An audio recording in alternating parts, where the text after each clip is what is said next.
Itulah 3 syarat yang harus terpenuhi. Nah, tentu tidak begitu saja menghukum setiap orang.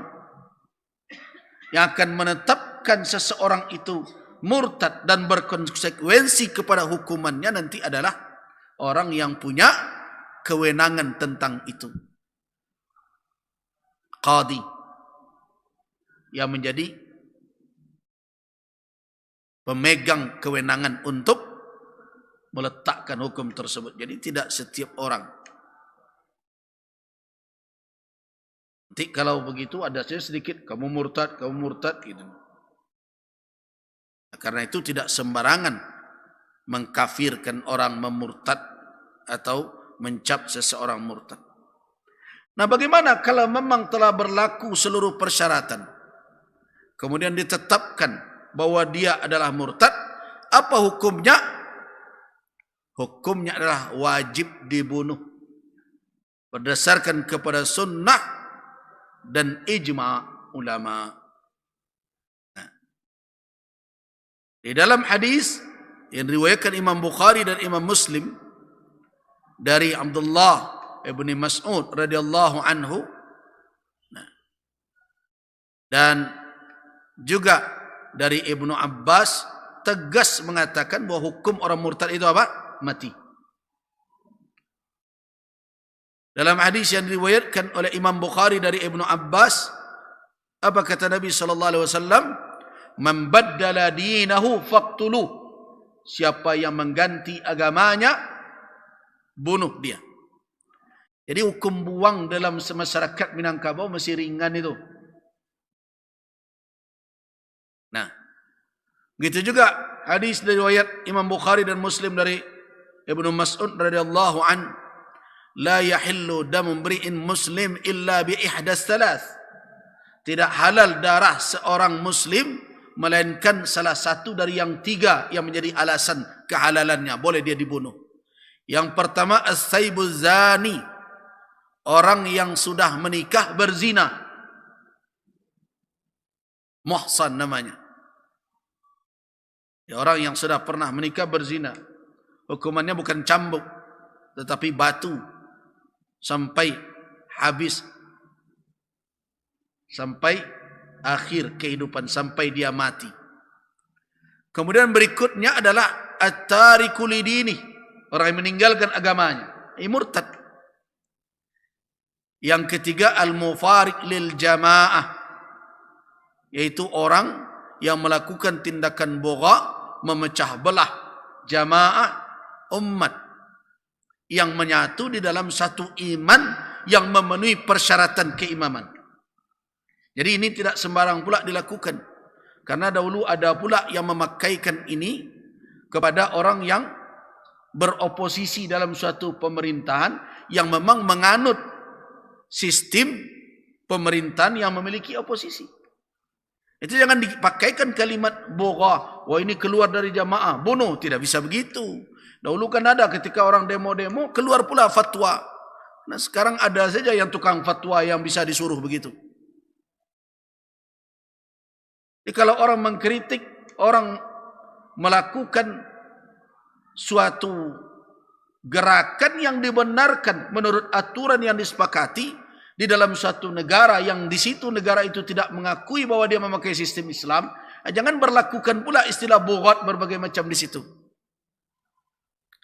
Kadang-kadang awak kamu dari itu. La jale na ditangkok tu ula bagi cenjo balui. Masa tak berbeda? Kalau telah yang berlaku itu bukan ketentuan negara yang mengakui bahwa atau yang ditetapkan di dalam konstitusinya bahwa itu adalah negara Islam dengan ketentuan syariat Islam, maka tidak serta-merta hukum-hukum mufaraqah di dalam fikih, di dalam syariat begitu saja dilakukan. Hati-hati. So, kenapa? Karena hukum asalnya orang yang mengucapkan kalimat tauhid terpelihara darahnya. Itu hukum asal itu. Ya, jangan mudah-mudah saja menghalal-halalkan darah orang. Kan enak saja. hanya karena perbedaan afiliasi politik sampai menghalal-halalkan darah. Tidak boleh. Jadi tidak begitu mudah, jangan sampai mudah-mudah saja menghalalkan darah seorang muslim. So kenapa? Kalau seseorang telah mengatakan kalimat tauhid la ilaha illallah Muhammadar Rasulullah, apa kata Nabi? Usima minni, terpeliharalah dariku, di dalam peperangan pun sudah tidak boleh. Makanya Nabi menegur Usamah bin Zaid, Nabi menegur Khalid ibn al-Walid, panglima beliau, ketika membunuh orang yang telah mengucapkan kalimat syahadat. Walaupun panglima itu berhujjah bahwa itu hanya karena terpaksa saja dia mengatakan itu, takut terbunuh.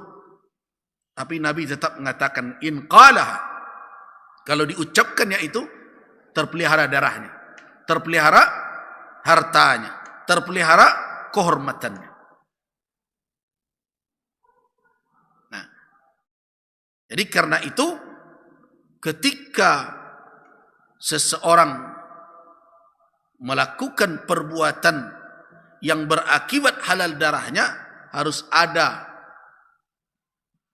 yang punya kewenangan untuk memeriksa apakah persyaratan itu perlu benar terpenuhi atau tidak. Kalau ada keraguan padanya, tidak diberlakukan. Makanya apa kata Nabi? Idra'ul hududa bis subha. Tolak perlakuan had, hukuman yang telah ditetapkan di dalam nas itu, tolak kalau ada subhat. Bagaimana kalau tersalah kita memaafkan? Antukhti'a fil afwi, engkau tersalah memaafkan lebih baik daripada tersalah menghukum. Tapi kalau memenuhi persyaratan, hukum harus ditegakkan. Itu jelas itu. Kalau memenuhi syarat, hukum harus ditegakkan. Jangan dicari-cari lagi supaya hukum tidak berlaku. Itu ketentuan-ketentuan dalam syariat. Jadi hukum murtad itu adalah bunuh. Nah, pertanyaan akan muncul. Banyak orang murtad sekarang kok dibiarkan saja. Persoalannya siapa yang akan menegakkan hukum itu? Nah, itulah kewajiban umat keseluruhan. Dan disitulah perlunya kita berjuang. Untuk apa? Untuk meyakinkan bahwa ketentuan syariat Islam ini harus diberlakukan. Walaupun di negara Indonesia sekalipun. Kenapa?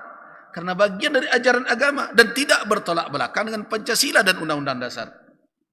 Nah, cuma kenapa belum berhasil? Karena masih banyak umat Islam yang tidak mengerti dengan syariat. Nah, mereka katakanlah ini sadis, ini berbagai macam. Ini melanggar HAM, sebagainya. Nah, perjuangan itu yang terus harus dijalankan dan harus disampaikan. Bahwa memberlakukan syariat Islam di negeri ini, walaupun negeri ini tidak menyebut negeri ini negara Islam, tidak ada halangan kecuali sekarang apa? Fobia, ketakutan sebagian orang terhadap Islam. Itu yang menghambat saat ini. Secara hukum tidak ada halangan. Itu hanya berlaku untuk umat Islam. Dan kemerdekaan itu dahulu diperjuangkan dengan nyawa dan darah oleh umat Islam. Salah satu tujuannya agar mereka bisa menjalankan tuntunan Islam dengan utuh. Nah, sekarang orang-orang yang menghambat syariat Islam itu adalah orang-orang yang sebenarnya adalah satu, tidak mengerti bahwa hukum itu tidak akan mendiskriminasi karena hukum itu berlaku untuk umat Islam sendiri. Yang kedua adalah tidak faham mereka dengan apa yang terkandung di balik pensyariatan hukum itu. Nah, kemudian yang terakhir kalau tidak juga adalah karena fobia. Karena ketakutan terhadap Islam yang sudah tertanam dari berbagai informasi yang tidak benar. Sehingga muncullah berbagai macam permusuhan. Nah, jadi kemurtadan itu hukumnya jelas, cuma di dalam situasi dan kondisi tertentu ada kekurangan di dalam penerapan hukumnya. Apa itu? pihak yang menjalankannya. Karena tidak mungkin diserahkan kepada orang per orang. Karena hukum seperti ini harus berada di tangan qadha, di tangan peradilan. Tidak boleh diserahkan masing-masing. Semua hukum rajam, hukum cambuk. Kan tidak bisa masing-masing. Bersuatu cambuk sesurang. Berbahaya itu. Siapa yang akan menimbang ini benar atau tidak benar? Itu kena cambuk seorang saduanya, kena tuduhan nanti. Bisa kena rajam saja orang karena berbagai isu. Bisa terbunuh saja orang, dibunuh saja karena itu. Menjadi fauda, menjadi kacau negeri. Nah karena itu di dalam Islam ada hukum-hukum itu yang tidak bisa berlaku melainkan ada penegaknya. Nah disitulah makanya di dalam Islam tidak bisa dipisahkan kekuasaan politik dengan agama. Kenapa? Karena tidak sedikit dari ajaran agama itu harus dijalankan dengan kewenangan, dengan kekuasaan yang itu terkait dengan masalah politik. Itu makanya kita menolak terus. Bapak dan ibu kan sering saya mendengarkan saya menyentil sana sini orang-orang yang ingin memisahkan antara Islam dengan politik. Itu faktornya. Salah satunya ini. Hukum murtad tidak akan bisa berjalan kalau tidak ada pihak yang memiliki kewenangan di tengah masyarakat untuk menjalankannya. Nah bagaimana itu? Dengan apa jalannya? Ya dengan politik. Kekuasaan harus menegakkan itu. Nah sekarang kalau ditanya lagi, tuh kalau tidak berjalan siapa berdosa gini kau ya? Sampai ke situ. Walaupun urusan dosa itu berat ya menjawabnya. Tetapi kalau kita teruskan, kita jawab, siapa yang bertanggung jawab? Siapa saja yang reda hukum ini tidak berjalan, nah, sesuai dengan batas kewenangannya, maka dia akan mengikul akibat mengabaikan perintah syarak. Ulama diam saja. Makanya saya tidak mau diam. Kan orang suruh diam saja, ya enggak, mau tidak diam tuh. Kenapa? Dengan menyampaikan itu, dengan mengingatkan itu, setidaknya kita menjalankan apa yang telah menjadi tugas kita. Nah, begitu juga orang-orang yang berada di legislatif, yang berada di eksekutif, yang berada di yudikatif. Sebagai seorang muslim, ada beban syariat bagi mereka untuk berusaha menegakkan ketentuan Allah Subhanahu wa taala. Nah, kalau tidak mereka lakukan, padahal mereka punya kewenangan, mereka akan bertanggung jawab di hadapan Allah Subhanahu wa taala dan Rasul akan menjadi saksi atas mereka kelak. Kenapa mereka abaikan hal ini?